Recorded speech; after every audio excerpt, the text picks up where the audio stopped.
ดมหังมีด้วยภูมิปัญญาประดิษฐ์คิดค้นและพัฒนาจนเป็นสินค้าส่งออกไปขายจากดินเหนียวนำมาปั้นสร้างและสรรเครื่องใช้ได้หลากหลาย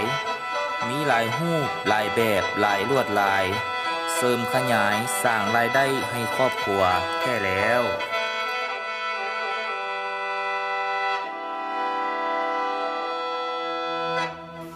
ถามถิ่นดินแดนนี้อุดมหังมีด้วยภูมิปัญญาจากก้อนดินที่ธรรมดา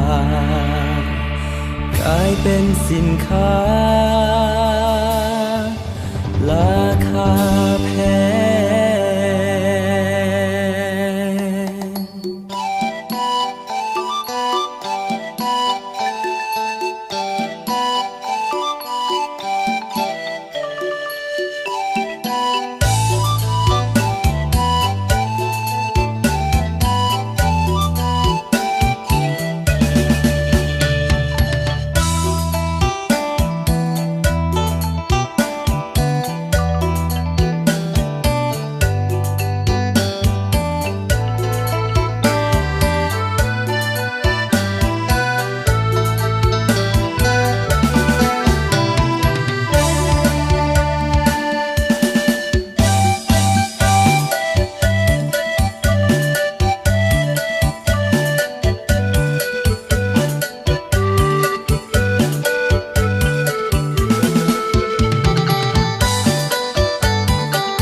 แจ่วปั้นถ้วยปั้นจานและเครื่องใช้เฮือนสานสรรสร้างจากก้อนดิน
สืบไป